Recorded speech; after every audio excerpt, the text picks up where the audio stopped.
Il y a un pays qui s'appelle la France qui perd actuellement environ 5 à 600 emplois industriels par jour ouvrable depuis 15 ans. Tous les jours que Dieu fait, il y a 5 à 600 personnes qui basculent en dessous du seuil de pauvreté. Notre pays, qui était à la pointe du rayonnement mondial dans les années 70, est désormais considéré comme étant devenu le simple larbin des intérêts otaniens et américains. Notre crédit dans le monde s'est effacé. Nous sommes détestés maintenant par les pays du monde arabo-musulman, par la Russie, la Chine. Nous sommes considérés comme des moins que rien. Ce qui se passe en France est une catastrophe absolue. C'est également ce qui se passe dans les pays du sud de l'Europe. Je rappelle par exemple qu'en Grèce, on a maintenant 65% des moins de 25 ans qui sont au chômage et 28% de l'ensemble de la population. Je rappelle que lorsque la Troïka, c'est-à-dire la Banque Centrale Européenne, la Commission Européenne et le Fonds Monétaire International sont intervenus pour prétendument sauver l'euro, en réalité sauver les banques qui avaient investi en Grèce, eh bien, il y avait 120% d'endettement public. Après, maintenant, nous en sommes à 180% d'endettement public. Je rappelle qu'au Portugal, la situation est tellement catastrophique que chaque année que Dieu fait, 150 000 Portugais s'en vont maintenant. D'ailleurs, à la demande du gouvernement, c'est l'équivalent de 900 000 Français, puisqu'il n'y a que 10 millions d'habitants au Portugal. Et où vont-ils? Ils ne vont surtout pas en Europe, puisque la zone Europe est devenue la zone de plus faible croissance mondiale depuis maintenant 15 ans. C'est la lanterne rouge du monde, la risée du monde. Et les Portugais vont en Angola, vont au Brésil, puisque ce sont des pays de la lutte au feu. Je rappelle que la situation est encore peut-être plus catastrophique en Espagne, qu'elle s'aggrave considérablement en Irlande, en Slovénie. Quant à l'Allemagne, eh bien l'Allemagne, pour prétendument avoir les succès qu'elle a, eh bien tout simplement, elle est obligée de payer ses jeunes diplômés 2 € de l'heure. Ce sont les réformes Hartz IV que l'on nous présente comme une grande avancée sociale et que l'on nous présente comme devant être bientôt l'avenir des Français. Il est donc de la toute première nécessité de se poser la question de se savoir qu'est-ce que c'est que cette construction européenne dont on nous a dit monts et merveilles depuis maintenant 1940, depuis 57 ans pour être clair. Mais en tout cas, en 92, on devait prétendument avoir, avec l'euro, avoir plus de croissance et plus d'emplois, et c'est exactement le contraire que nous constatons. Les européistes disent que c'est une zone de très fort niveau de vie. Mais ça n'est pas grâce à l'Europe, c'est malgré l'Europe. Ce qui a fait le grand niveau de vie de l'Europe, ce sont les années qu'on a appelées les 30 glorieuses, lorsque chaque État pouvait défendre ses intérêts nationaux, légitimement d'ailleurs, en ayant des monnaies nationales qui pouvaient, en fonction de la compétitivité de chacune de ces économies, avoir la monnaie qui leur convenait. Désormais, nous sommes la proie d'une utopie dramatique qui est en train de tuer l'ensemble des pays d'Europe, et l'Allemagne n'est pas mieux lotie que les autres, je le signalais tout à l'heure.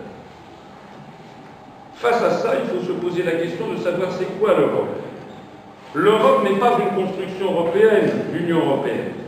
C'est quelque chose qui a été lancé dans les années 20 par des grands cartels allemands et anglo-saxons, développé dans les années 30 et 40 par Adolf Hitler, financé par Prescott Bush. C'était ce que l'on appelait la Nouvelle Europe. Walter Hallstein, qui était le juriste d'Hitler, qui a préparé les premiers projets de l'Union européenne, l'a fait après la rencontre d'Adolf Hitler et de Mussolini en 1938. Walter Hallstein a été arrêté en officier de la Wehrmacht en 1944, envoyé par les États-Unis à Camp Como dans le Missouri, puis ensuite à Fort Getty dans le Rhode Island, et ensuite a été retourné par les Américains, s'est retrouvé professeur dans une université en République fédérale d'Allemagne, et en 1951, il entrait comme secrétaire d'État aux affaires étrangères du gouvernement de Konrad Adenauer. 7 ans seulement après avoir été arrêté par les Américains en officier de la Wehrmacht à Cherbourg en juillet 1944. C'est lui qui a préparé les projets de Commission européenne, qui est un processus parfaitement dictatorial. On ne peut pas avoir de démocratie européenne puisqu'il n'y a pas de démos. La démocratie, c'est demos kratos, le pouvoir du peuple. Si vous n'avez pas de peuple européen, vous ne pouvez pas avoir de démocratie européenne. Et ça a d'ailleurs été conçu comme tel. Un procédé, la Commission européenne est un procédé fondamentalement antidémocratique. D'ailleurs, Ce Walter Hallstein a signé le traité de Rome avec Konrad Adenauer au palais du Quirinal le 25 mars 1957. Toutes les photos en témoignent. Et ensuite, il est devenu le premier président de la Commission européenne. Nous avons maintenant un processus qui est entré dans une nécrose terminale. L'euro est en train de mener tous les peuples à la ruine. J'entendais dire tout à l'heure que l'on ne pouvait pas vivre dans le monde si on n'avait pas un marché de 500 millions d'habitants. Qu'est-ce que c'est que cette histoire?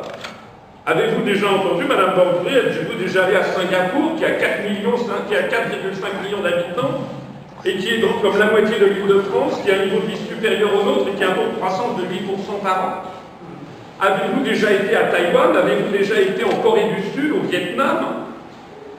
La réalité qui nous est imposée, c'est que les traités européens ont été conçus par une toute petite oligarchie qui a joué ses intérêts financiers contre l'intérêt des peuples. Et de ce point de vue-là, les banlieues, eh bien, ce sont des Français comme tout le monde. Vous êtes en train de subir tout ce que subissent les Français. Nous sommes sur une voie d'appauvrissement généralisé. Je voudrais signaler notamment que ce que l'on appelle la mondialisation inévitable n'est pas inévitable et n'est pas du tout symétrique. Nous avons dans les traités, parce qu'à chaque fois que je débat avec des européistes, j'entends toujours les mêmes histoires. Je voudrais une Europe ci, je voudrais une Europe ça. Voilà, c'est comme si je vous disais à vous, messieurs, votez pour moi, je vais vous faire vous marier avec Beyoncé. Et vous, mesdames, je vais vous faire vous marier avec Brad Pitt. Mais vous rirez, pourquoi vous riez? Parce que vous savez que je n'en ai pas le pouvoir. Et bien vous devez rire de la même façon à ce que viennent de vous dire mes prédécesseurs, parce qu'ils n'en ont pas le pouvoir. Parce que les traités européens sont ficelés. Parce que l'article 63 du traité sur le fonctionnement de l'Union européenne interdit toute restriction aux échanges de capitaux. Et c'est pour ça que nous perdons une usine par jour. C'est pour ça qu'actuellement toute notre richesse est en train de partir pour aller s'installer dans des pays à très bas coût de salaire. Savez-vous que les pays qui réussissent, la Chine, les pays d'Asie du Sud-Est dont je parlais, la Russie, n'ont pas accepté justement cette totale liberté des mouvements de capitaux de l'article 63. Savez-vous que jamais nous ne pourrons revenir sur cet article parce que c'est là-dessus que vivent le Luxembourg, la Grande-Bretagne ou les Pays-Bas? Savez-vous que l'on ne peut pas changer les traités puisqu'il faut l'unanimité de tous les États pour changer les traités? Donc toutes les paroles dont on vous baisse, ça fait 35 ans, 35 ans que l'on vous promet une autre Europe. Vous allez encore me baisser. Vous allez encore repartir pour 5 ans avec une autre Europe. Nous, ce que nous disons, et j'en aurais terminé, ce que nous disons, j'ai créé un mouvement politique le 25 mars 2007, le jour du 50e anniversaire du traité de Rome, pour dire que quand ça ne va plus, ben ça ne va plus. Et puis on tire sa révérence. Nous proposons, et nous sommes le seul mouvement politique français, à proposer au peuple français ce que je disais d'une façon un peu ironique, une trithérapie. Sortir de l'Union européenne, nous en avons le droit. C'est l'article 50 du traité de l'Union européenne qui est interdit d'antenne à la télévision à la radio. Vous avez sans doute remarqué que M. Denis Père de Nos Citoyens passe constamment dans toutes les télés des radios. Moi, jamais. C'est bizarre. C'est très bizarre. Il y a une autre chose que nous voulons faire, c'est sortir de l'euro. Et de ce point de vue-là, je peux vous donner la litanie du nombre de prix Nobel d'économie de tous les pays du monde qui disent qu'il faut sortir de ce bazar au plus vite. Et puis nous voulons sortir de l'OTAN, parce que nous sommes placés sous la domination de l'OTAN par l'article 42 du traité de l'Union européenne, que la construction européenne n'est pas du tout la paix, mais la guerre, que la construction européenne nous emmène en ce moment vers la guerre contre le monde arabo-musulman. On l'a vu au Soudan, on l'a vu en Libye, on le voit en Syrie, contre la Russie orthodoxe, on le voit en Ukraine. Nous sommes devenus les supplétifs de la géopolitique américaine. Ce que nous proposons aux Français, c'est de se redresser.